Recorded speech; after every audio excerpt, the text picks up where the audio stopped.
Magandang gabi mga kaistorya, at muli na namang nagbabalik ang inyong Miss Kim. And now it's time for Miss Kim Love Stories Secret Files. Ngayong gabi ay ating mapapakinggan ang isang kwento ng pagsisisi.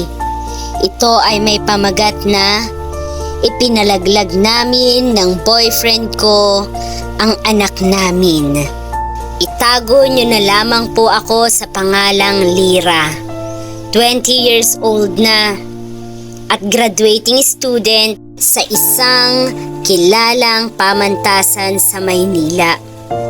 Marami akong pangarap. Maging guro, makapagpatayo ng sariling bahay para kina mama at papa sa probinsya. At higit sa lahat, mabuhay ng marangal. Pero tulad ng ibang kwento ng kabataan, may mga pagkakamaling sa isang iglap lang ay kayang gumuho ang lahat ng pinapangarap mo. Doon ko nakilala si Rico, isang senior nursing student. Matalino, responsable, at higit sa lahat, mapagmahal. Sa 3 taon naming magkarelasyon, halos lahat ng una ay sa kanya ko ibinigay. Hindi kami perpekto, pero ramdam ko ang tunay niyang pagmamahal. Kaya't nang minsang hindi kami nag-ingat, alam kong posibleng magbunga ang gabing iyon. At hindi nga ako nagkamali. Isang umaga, habang nasa banyo, nanginginig ang kamay kong hawak ang pregnancy test kit. 2 linya. Tila may sumabog sa loob ko. Takot, kaba, gulo. Agad kong tinawagan si Rico. Di ko na napigilan ang pag-iyak. Love, buntis ako. Tahimik siya.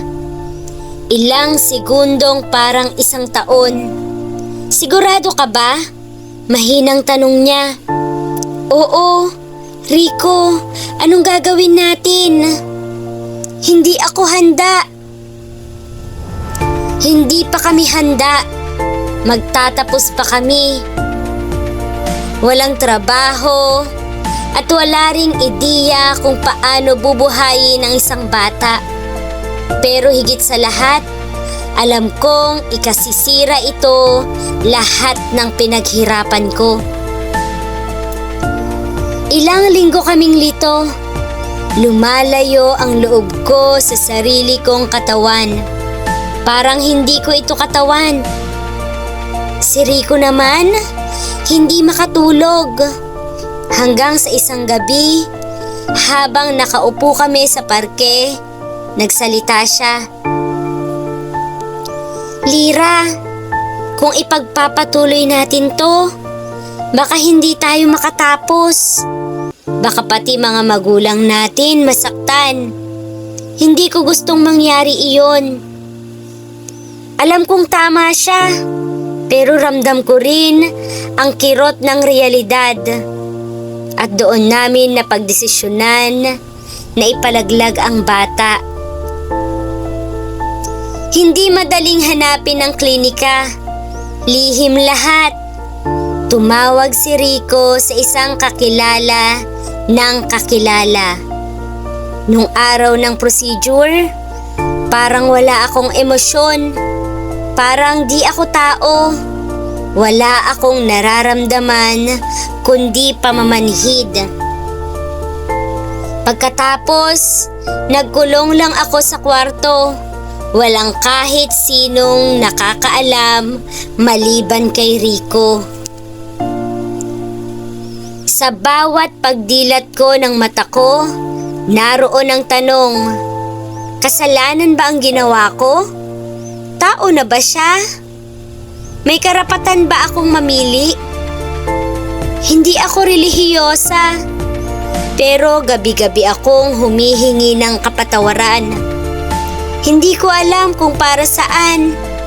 Para sa sarili ko, sa sanggol na hindi mabubuhay, o sa Diyos na alam kong nasaktan ko. 3 taon na ang lumipas. Graduate na kami pareho ni Rico. May kanya-kanya ng trabaho.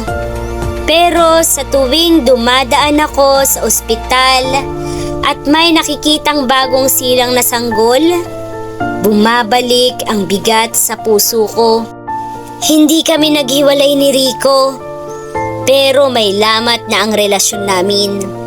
Hindi dahil sa wala na kaming pagmamahal, kundi dahil sa lihim na binura namin noon. May mga gabi pa rin na pinapakinggan ko ang katahimikan.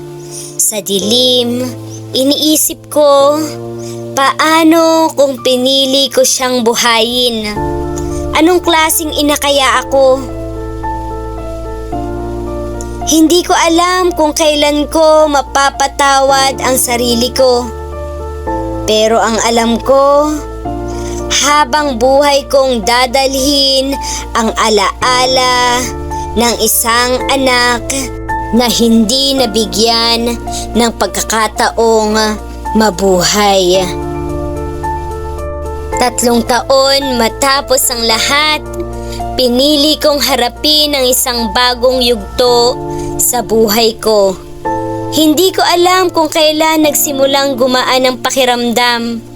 Pero isang araw, nagising akong hindi na ako ubos.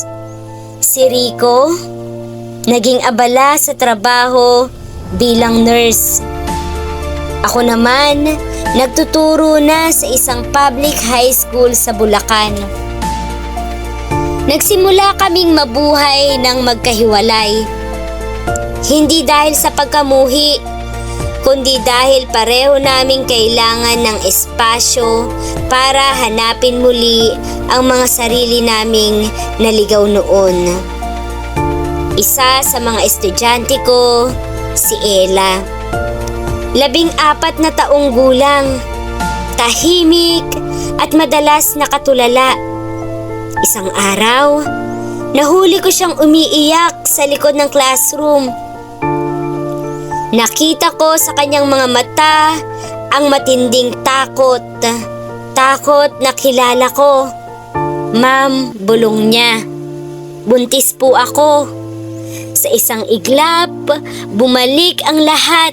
Ang takot, ang tanong, ang sakit. Pero ngayon, ako na ang nasa kabilang panig. Ako na ang mas nakatatanda. Ako na ang dapat umalalay. Imbis na hatulan, niyakap ko si Ella. Pinakinggan ko ang kwento niya. Isang kabataang naligaw, pero hindi masama. Isa lamang batang umiibig, umaasa, natatakot. Naging tulay ako sa paglapit niya sa kanyang ina. Tumulong ako sa paghahanap ng counseling center. Sa simpleng paraan, parang may nabura sa bigat na dala ko. Parang sa pagtulong ko kay Ella, natutulungan ko rin ang sarili kong matagal nang hindi humihinga. Minsan, inamin ko sa kanya, alam mo ba, Ella? May anak din akong hindi ko nabuhay noon. At araw-araw, gusto ko siyang makausap. Gusto ko lang humingi ng tawad. Hindi siya nagsalita, pero niyakap niya ako. Pareho kaming lumuha. Hindi sa galit, kundi sa pagkakaintindihan. Pagkalipas ng 5 taon, muling nagtagpo ang landas namin ni Rico.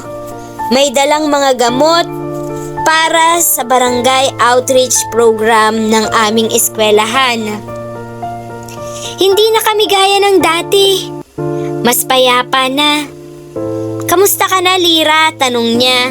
Umiti ako. Mas mabuti na, mas totoo na. Tahimik, hanggang sasabay kaming tumingin sa langit.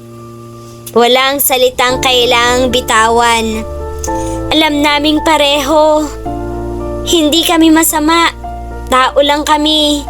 Nagkamali, natuto, bumangon.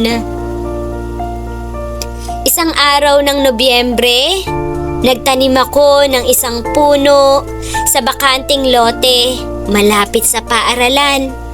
Wala akong sinabi kanino man. Sa ilalim ng puno, inilagay ko ang isang liham. "Mahal kong anak, hindi kita nakilala, pero mahal na mahal kita.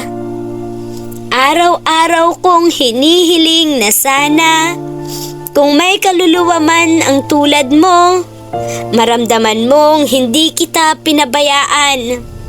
Na kahit sa maling desisyon, may puso akong lumuluha para sa'yo.